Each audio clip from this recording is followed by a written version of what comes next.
आप सभी का एक बार फिर से स्वागत है इस ऑनलाइन क्लास में। आप सभी को नमस्कार। Class 12 mathematics chapter 4 miscellaneous exercise part 2 ये है। क्वेश्चन 1 to 8 हमने पहले वीडियो में डिस्कस किया था पार्ट 1 में। अब यहाँ क्वेश्चन 9 से हम डिस्कस कर रहे हैं, फिर से एक्सप्लेन कर रहे हैं। अब देखिए, evaluate X Y X plus Y Y X plus Y X plus Y X Y. अब यहाँ भी देखिए, या तो तीनों रोज़ या तीनों कॉलम्स को आप ऐड भी करेंगे तो आपको सेम टर्म्स मिलेंगे। या तीनों कॉलम्स को ऐड किया गया है तो ये 2x plus Y 2x plus Y 2x plus Y मिला है। अब यहाँ अप्लाई किया गया C1 को C1 plus C2 plus C3 से रिप्लेस किया गया। अब देखिए, C1 से हम कॉमन ले सकते हैं इसमें 2x प्लस वाई, तो ये C1 जो है 1 1 1 हो गया।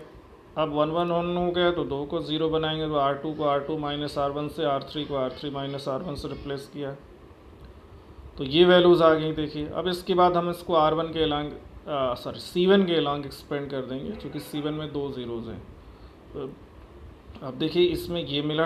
अब ये इसके बाद की जो टर्म है, जैसे एक्सपेंशन में हमको जो वैल्यूज़ मिली हैं 2x प्लस वाई, अब देखिए 1 है, फिर x into x minus x square और minus x Y plus y square minus y square मिलेगा इसमें। तो ये हमको मिल गया माइनस कॉमन लेने पे -2x plus Y X square minus x Y plus Y square. बहुत सारे स्टूडेंट्स को यहीं छोड़ देते हैं, but it is the expansion of X cube plus Y cube. तो अगर आप इसको वहाँ तक पहुँचाएँ तो ज़्यादा अच्छा होगा। ठीक है, चलिए नेक्स्ट पे देखते हैं। देखिए, इवेलुएट। अब यहाँ क्या इवेलुएट करना है आपको। ऑलरेडी इसमें फर्स्ट कॉलम के तीनों एलिमेंट 1 1 है तो 2 को 0 बना सकते हैं। R2 को R2 माइनस R1 से रिप्लेस करके, R3 को R3 माइनस R1 से रिप्लेस करके। तो ये जो रिज़ल्ट मिला है इसको हम C1 के अलॉन्ग एक्सपेंड कर दें तो इसकी वैल्यू सिर्फ एक्स वाई आएगी। आप देख सकते हैं 1x इंटू वाई, तो ये सिर्फ आएगी इसकी वैल्यू। तो बहुत ही आसान क्वेश्चन है ये। अब देखिए 11 to 15 using properties of determinant in exercise 11 to 15 prove that A B C A square B square C square B plus C plus A plus B, ये तीनों कॉलम्स हैं। A minus B minus C minus A into A plus B plus C हमको prove करना है। तो देखिए, left hand side जो है वो बहुत ही आसान है। आप इसमें C1 और C3 को देखिए और ऐड कीजिए, तो ऐड करने पे तीनों जो एलिमेंट हैं वो a प्लस बी प्लस सी मिल जाएंगे। तो C3 को C1 प्लस C3 से रिप्लेस किया गया तो third column a plus B plus c हो गया, जो कि कॉमन ले लिया गया। तो ये आ गया a square 1 b square 1 c square 1। अब C3 के 3 एलिमेंट 1 हो गए तो 2 को 0 हम बना देंगे। R2 को R2 माइनस R1 से और R3 को R3 माइनस R1 से रिप्लेस करके। अब देखिए, जब 0 बनाया गया है इसमें 2 को, तो ऑलरेडी कुछ टर्म हमको मिल जा रहे हैं। जैसे हमको सेकंड रो से b माइनस ए कॉमन मिल जाएगा, थर्ड रो से c माइनस ए कॉमन मिल जाएगा फैक्टर करने पे। तो ये आ गया, देखिए a plus B plus c b minus a c minus a, और उसके बाद ये बच गया। तो अब हम इसका एक्सपेंशन कर सकते हैं, एक्सपेंडिंग अलॉन्ग C3। तो ये आ जाएगा 1 तो है C3 का पहला एलिमेंट, तो ये आ जाएगा c plus a minus B minus ए। तो ये आ जाएगा, इसमें देखिए a कट जाएगा, c माइनस बी आ जाएगा। तो ये a माइनस बी अब b minus a c minus a c minus B है, तो b माइनस ए और c माइनस बी से माइनस माइनस कॉमन लेने पे ये सेक्वेंसली साइक्लिक ऑर्डर में आ जाएंगे। a minus B minus C minus a plus B plus सी।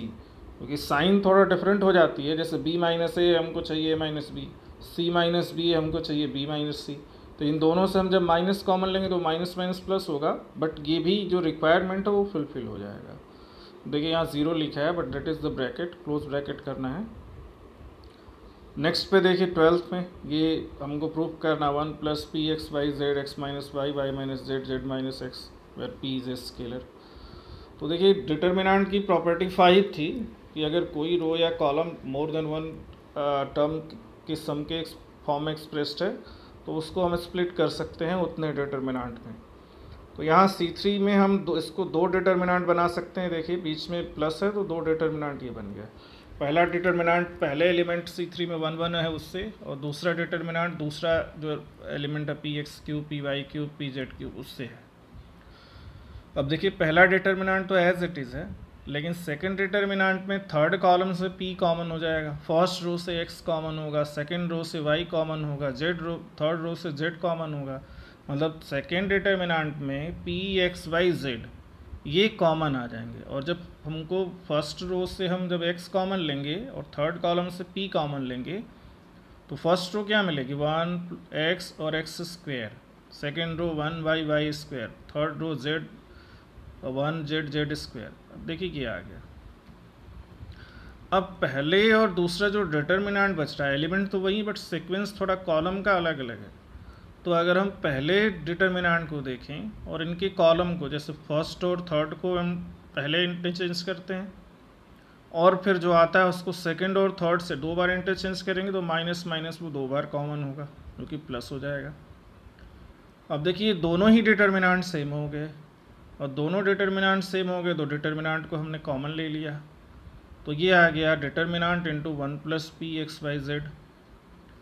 अब डिटर्मिनेंट ये ऑलरेडी पहले सॉल्व किया गया है, 2 0 हम बना देंगे तो ये x minus y, y minus z, z minus x आ जाएगा। ठीक है, ये यहाँ पे हमने इसका रिजल्ट इसीलिए लिख दिया कि पहले सॉल्व किया है हमने। ठीक है, अब यहाँ क्या है, फॉर वैल्यूज ऑफ देखिए see the question number 8 first of exercise 4.2 जो डिटर्मिनेंट का है, प्रॉपर्टीज ऑफ डिटर्मिनेंट। अब यहाँ x minus y, y minus z, z minus x, 1 plus p x y z आ गया जो प्रूफ करना था। और आपको ये अगर आगे फर्दर भी करना है तो ये जो डिटर्मिनेंट है इसको आप r2 minus r1, r3 minus r1 करके 2 0 बना दीजिए, आपको x minus y minus x, z minus x 2 factor common मिल जाएंगे, बाहर हो जाएंगे, फिर एक्सपेंड कर दीजिए तो वो भी आसान हो जाएगा।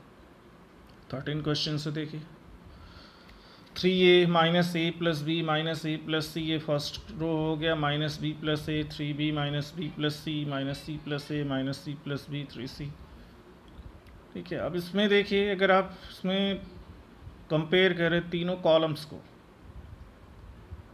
कॉलम्स को अगर आप जोड़ें तो आपको क्या मिलेगा, a प्लस बी प्लस सी मिल जाएगा। ध्यान से देखिए, रोज से नहीं मिलेगा, रोज में तीनों रोज को ऐड करने पे नहीं मिलेगा, तीनों कॉलम्स को अगर हम ऐड कर दें तो हमको फर्स्ट कॉलम मिल गया a प्लस बी प्लस सी, पूरे एलिमेंट इसके तीनों, अब वो कॉमन हो गया, बाहर आ गया, तो फर्स्ट कॉलम के तीनों एलिमेंट 1 1 1 हो गए। अब इसमें से हम 2 को 0 बना देंगे, अब देखिए 2 0 बनाएंगे। अब इसके बाद C1 के लांग एक्सपेंड कर दिया गया, तो ये C1 के लांग एक्सपेंड करने पे ये वैल्यूज़ आ गई। ठीक है, अब इसको सॉल्व करने पे देखिए 3a ब्रैकेट का जो a प्लस बी प्लस सी तो ऑलरेडी कॉमन है, ब्रैकेट में 3ac plus 3ab plus 3bc हो गया, 3 कॉमन आ गया, तो ये 3a plus B plus c, a b plus b c plus c, ये जो हमको रिक्वायरमेंट है जो प्रूफ करना है वो रिज़ल्ट आपको यहाँ से मिल जाता तो चाहिए। देखिए ठीक है, तो सिंपली एक ही काम यहाँ किया गया कि तीनों कॉलम्स को जोड़ दिया गया और उसके बाद a plus B plus c common आ गया, तो 1 1 1 में 2 को 0 बनाया गया और उसके बाद C1 के लांग एक्सपेंड कर दिया गया। अब एक्सपेंड करने के बाद भी जो है सॉल्यूशन आपको प्रोसेस तो सॉल्व करना ही पड़ेगा मल्टीप्लाई करके, जैसे जो ब्रैकेट में टर्म्स हैं उनको मल्टीप्लाई करके सिंप्लीफाई करना होगा, कलेक्ट करना होगा। 14th क्वेश्चन है देखिए, तो देखिए यहाँ क्या चीज़ है कि पहले कॉलम को ही देखिए तो सभी न्यूमेरिकल वैल्यूज है 1 2 3, इनको आसानी से 0 बनाया जा सकता है। तो जैसे हम r2 को r2 माइनस 2 r1 कर दें, r3 को r3 माइनस 3 r1 कर दें तो ये दोनों ही 0 बन जाएंगे, पहला एलिमेंट सिर्फ 1 बचेगा। और वही देखिए यहाँ किया भी गया है आराम से, तो 1 0 0 फर्स्ट कॉलम हो गया, बाकी सारे टर्म्स पे भी वही ऑपरेशंस किए गए हैं। अब इसको एक्सपेंड कर सकते हैं हम C1 के लॉन्ग, तो एक्सपेंडिंग अलॉन्ग C1, अब देखिए एक्सपेंड करने पे क्या मिलेगा, 1 है, 1 into 7 plus 3p minus 3 into 2 plus p, तो 7 plus 3p minus 6 minus 3p आएगा ये। ओके, तो इसकी वैल्यू सिर्फ 1 होगी। कितना आसान क्वेश्चन, आपको देखने में कितना लंबा लग रहा है but solution is so simple. अब सारी न्यूमेरिकल वैल्यूज़ हैं और पहला 1 है तो सभी 1 के मल्टीपल्स हैं, तो ईजिली हम उनको 0 बना सकते हैं यहाँ। तो इतना आसान क्वेश्चन हो गया। चलिए 15 देखिए, sine alpha cos alpha plus beta sine beta cos beta plus delta. अब ये देखिए ये है, अब ये जो थर्ड कॉलम है इसको हमने cos A plus B formula से एक्सपेंड कर दिया है। ठीक है, अब इसमें हमको करना क्या है, तो C3 को हम रिप्लेस कर रहे हैं, C3 plus sine delta C1 minus cos delta C2। C3 में ऑलरेडी डेल्टा है इसलिए उसको हम पहले और दूसरे कॉलम से साइन डेल्टा और कॉस डेल्टा मल्टीप्लाई करके C1 के साथ ऐड कर रहे हैं, और C2 को सब्ट्रैक्ट कर रहे हैं। तो देखिए तीसरा कॉलम जो है पूरा ज़ीरो, तीनों एलिमेंट इसके ज़ीरो हो जाएंगे। अब देख लीजिए ट्रांसफॉर्मेशन जो दिया है कि applying C3 plus sine delta C1 minus cos delta C2 से तीसरा जो कॉलम है वो पूरा का पूरा ज़ीरो हो जाएगा। और डिटर्मिनेंट का अगर सारे किसी रो या किसी कॉलम के सारे एलिमेंट अगर ज़ीरो होते हैं तो उसकी वैल्यू ज़ीरो हो जाती है। ठीक है, 16 में देखिए, solve the system of equation. ये सिस्टम ऑफ इक्वेशन है, इसको सॉल्व करना है। अब देखिए इसको हमको लीनियर इक्वेशन बनाने के लिए थोड़ा सा मैनिपुलेशन करना होगा। 1/x को u ले लिया, 1/y को v ले लिया, 1/z को w ले लिया, तो ये तीनों इक्वेशंस u v w में चेंज हो जाएंगे और ये लीनियर फॉर्म में हो जाएंगे जो यहाँ दिया हुआ है। देखिए अब इसको हम मैट्रिक्स फॉर्म में लिख सकते हैं। तो जो फर्स्ट इक्वेशन है उससे पहली रो मिलेगी 2 3 10, दूसरे से दूसरा रो 4 - 6 5, तीसरे से तीसरा रो 6 9 - 20, और u v w ये वेरिएबल हो गया, 4 1 2 ये कांस्टेंट हो। ax = b के फॉर्म में इसको लिखा गया, जहाँ पे ये दिया हुआ है 3x3 स्क्वायर मैट्रिक्स है, capital X u v w हो गया, फिर कांस्टेंट टर्म b जो हो गया 4 1 2 हो गया। अब हमको यहाँ इसका इन्वर्स निकालना है a का, तो इसके लिए इसके डिटर्मिनेंट की वैल्यू चाहिए जो कि 1200 आ रही, जो कि ज़ीरो नहीं है, तो a इन्वर्स एग्जिस्ट करेगा। अब सारे कोफैक्टर्स चाहिए, तो देखिए सारे कोफैक्टर्स निकाले गए हैं पूरे प्रोसेस से। a11 मतलब फर्स्ट रो फर्स्ट कॉलम को आपने छोड़ा, तो फर्स्ट रो फर्स्ट कॉलम छोड़ दिया, तो -6 5 9 - 20 बचता है जो यहाँ दिया हुआ है। तो 120 - 45 ये 75 आ गया। इसी तरह से a12 a13 सभी 9 कोफैक्टर्स निकाले गए हैं यहाँ। ठीक है, अब 9 कोफैक्टर्स निकालने के बाद जो एडजॉइंट ऑफ ए होगा, transpose of the matrix obtained by the cofactors, तो ये देखिए ट्रांसपोज आ गई, इसका ये एडजॉइंट हो गया। अब ए इन्वर्स क्या हो गया, तो adjoint of A by determinant of A, तो 1/1200 ये एडजॉइंट ऑफ ए हो गया। ठीक है, अब ये ए इन्वर्स निकल गया, तो ax = b जो कि मैट्रिक्स सिस्टम ऑफ इक्वेशन को हमने मैट्रिक्स फॉर्म में लिखा, तो x = a इन्वर्स b हो गया। तो 1/1200 ये आ गया 1/1200, ये मैट्रिक्स को मल्टीप्लाई किया गया दोनों को सॉल्व करने पे। देखिए ये वैल्यूज़ आई 1/2 1/3 1/5, और किसकी वैल्यूज़ हैं, तो u भी w की हैं।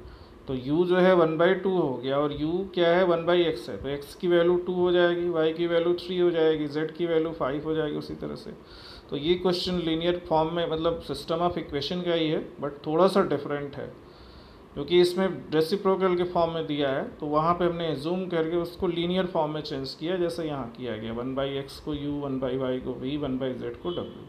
अब जब ये लीनियर फॉर्म में चेंज हो गया तो इसको एज यूजुअल मेथड जैसे हम सिस्टम ऑफ इक्वेशंस को सॉल्व करते हैं वैसे सॉल्व किया गया है इसको। ठीक है, फाइनली हमको u v w की वैल्यू मिली, और u v w से हमने x y z निकाला। अब देखिए ये दो क्वेश्चन 17 to 19 तीन क्वेश्चन MCQs टाइप के हैं। If a b and c are in AP then determinant x + 2 x + 3, यहाँ भी देखिए ये AP में है, तो ये डिटर्मिनेंट की वैल्यू निकालनी है। तो यहाँ हमको क्या करना है, आप देख सकते हो यहाँ भी वही करना है, r1 को रिप्लेस करें। अगर हम r1 + r3 - r2 से 2r2 से, तो ये सभी जो इसके एलिमेंट हो जाएंगे वो ज़ीरो हो जाएंगे r1 के। देखिए r1 + r3 से अगर हम r1 + r3 करें तो 2x + 6 2x + 8 2x + 2a + 2c। अब उसमें हम r2 को 2 टाइम्स सब्ट्रैक्ट कर दें तो देखिए 2x + 6 कट जाएगा, और 2x + 8 कट जाएगा, यहाँ 2x कट जाएगा, तो 2a + 2c - 2 भी आएगा। ठीक है, अब -2 भी नहीं बल्कि -4 भी आएगा। अब 2 से हम a + c 2 कॉमन लें तो a + c होगा, a + c 2 भी होता है, तो भी 4 भी -4 भी कट जाएगा, 0 हो जाएगा। तो इसका आंसर a क्या होगा, 0 होगा। ठीक है, देखिए इसको सॉल्व भी किया गया, r1 + r3 अप्लाई किया गया इसमें, तो r1 को लिखा गया उस तरह से। अब इसमें a + c को 2 भी लिख दिया गया, तो देखिए अब इसमें आइडेंटिकल हो गए r1 और r2। अब यहाँ आइडेंटिकल वाले फॉर्म से अप्लाई किया गया, तो r1 + r1 and r2 are identical, तो इसकी वैल्यू 0 हो गई। अब देखिए x y z are non zero real numbers, then the inverse of, अब ये एक मैट्रिक्स है, इसका इन्वर्स क्या होगा, तो इसका जो इन्वर्स होगा देखिए 4 ऑप्शन हैं यहाँ भी। अब इसमें से इसका जो आंसर है ये 1 है, x टू द पावर -100। अब कैसे है ये भी देखिए, नीचे हमने एक्सप्लेन किया है सर। डिटर्मिनेंट की वैल्यू इसकी XYZ आ गई, जो कि 0 नहीं है तो ए इनवर्स एग्जिस्ट करेगा। सारे देखिए कोफैक्टर्स निकाले गए हैं। एडजॉइंट ऑफ ए क्या हो जाएगा, कोफैक्टर से जो मैट्रिक्स बनेगा उसका ट्रांसपोज, फिर A inverse adjoint of A divided by determinant of A, तो 1/XYZ। ये देखिए इसका मैट्रिक्स हो गया। अब x 1/XYZ मतलब XYZ से अगर हम डिवाइड करें अंदर मैट्रिक्स में तो सारे एलिमेंट में डिवाइड करना होगा।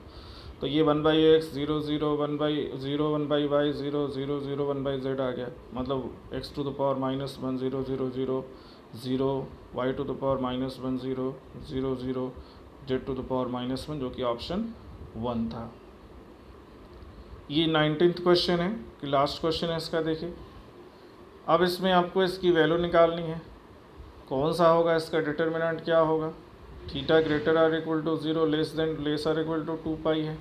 तो सबसे पहले तो इसको हम एक्सपेंड करेंगे। तो देखिए एक्सपेंडिंग अलॉन्ग R1, एक्सपेंड करने पे ये वैल्यू मिल रही है इसमें 2 1 plus sine square theta. Finally ये डिटर्मिनेंट की वैल्यू आ रही है। अब as per the theta given, क्योंकि theta greater or equal to 0 है, लेस आर इक्वल टू 2π है, तो मैक्सिमम वैल्यू जो होती है साइन स्क्वायर थीटा की वो 1 होती है। और किस पे होगी 1, तो वो होती है π/2 पे, 3π/2 पे, स्क्वायर है इसलिए। मिनिमम वैल्यू इसकी 0 होगी, है तो होती है तो -1, बट स्क्वायर है तो 0 होगी। और किस पे होगी, वो तो 0 π 2π पे होगी। तो मिनिमम वैल्यू 0 होने पे डिटर्मिनेंट क्या हो जाएगा, 2 होगा। और मैक्सिमम वैल्यू 1 होने पे वो कितना हो जाएगा, 4 हो जाएगा। 1 + 1 2 ब्रैकेट में इंटू 2 4 हो जाएगा। इसका मतलब डिटर्मिनेंट की वैल्यू किससे बिलोंग करेगी, 2 to 4, जो कि ऑप्शन डी है। ठीक है, इस तरह से मिसलेनियस के टोटल क्वेश्चंस 19 हमने 2 पार्ट्स में सॉल्व किए। पहले वीडियो में क्वेश्चन नंबर 1 to 8 था, दूसरे वीडियो में क्वेश्चन नंबर 9 to 19 था। तो इस तरह से ये कंप्लीट होता है ये चैप्टर 4, जो कि डिटर्मिनेंट है। अब इसमें एक टॉपिक और बचा है जो कि समरी है, what you have learned in this chapter. Final revision के लिए क्विक रिवीजन चाहिए तो आप उसको देख सकते हैं, तो उसका भी एक वीडियो मैं बनाऊंगा। ठीक है, आप सभी को धन्यवाद।